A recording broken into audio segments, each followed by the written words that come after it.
Bismillahirrahmanirrahim.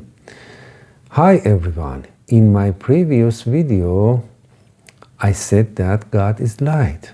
That light is knowledge, and that the timeless essence of Islam is surrendering to this light of knowledge. We also explained that the heart or mind of a Muslim, expanded and softened by this light, is like a high illuminated house. In this video, we want to talk about difference between the light of God and the light of human beings, and also the differences between the lights of different people. The difference between God's light and the light of a believer is this: God's light is unlimited, while the believer's light is limited.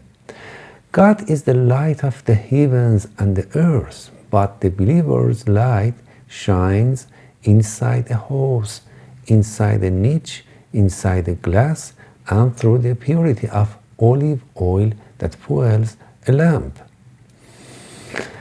Just as Moses could speak to God through the medium of a tree, the human being can illuminate the house of the heart through the olive tree that channels God's lights.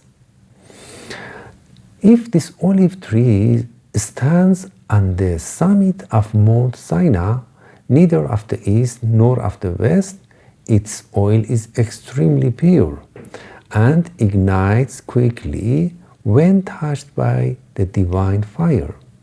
But the olive trees in the eastern or western valleys of Sinai produce oil of lesser clarity and ignite more slowly. According to the Quran, both darkness and light have degrees. The degree of darkness are degrees of ignorance, and the degrees of light are degrees of knowledge. What matter is this? Believers, with the help of God, who is their allies, can move from darkness toward light. On the other hand, disbelievers, with the help of Taghut, their allies, can move from light toward darkness. Taghut is someone who has exceeded their limits. Moving toward light happens when God removes the wheels of ignorance and heedlessness.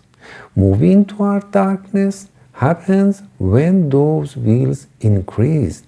The root of the word Allah, waleha or aleha, carries the meaning of deep love. The root of Taghut carries the meaning of exceeding one's limit. Something like the water of a river when it exceeds its limit. The root of Mu'min carries the meaning of security, Iman. The root of Kafir carries the meaning of covering, Kafara.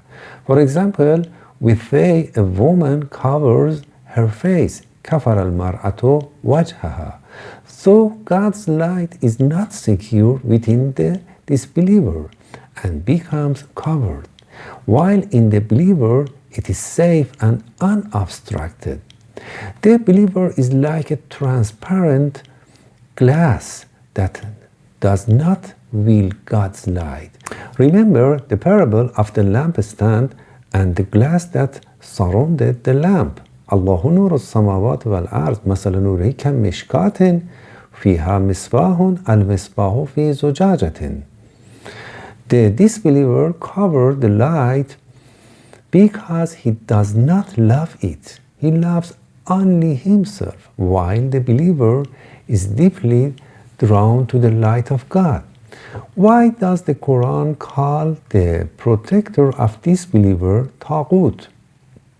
Because the entire universe is like an image in relation to the one who created it.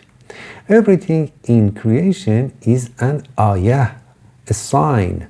A sign does not point to itself. It points to something beyond itself.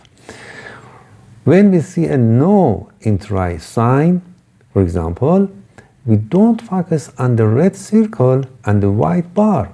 We focus on the meaning it conveys. Taghut is the one who exceeds the limit of being a sign and tries to draw attention to himself instead of pointing to the one who matters. Such people darken themselves or others, and that is why the Quran calls them zalim or zalimin, darkeners. Linguistically, zalim means placing something out of its proper place, which aligns with the Quranic meanings, creating a veil between something and the light of truth. Therefore, the believer is the true Muslim who once surrenders to the light of truth, does not hide it behind self-centeredness, and does not exceed the limits of being a sign. The disbeliever is the one who rebels, refusing to be a sign of God's light, and instead becoming a darkener of that light.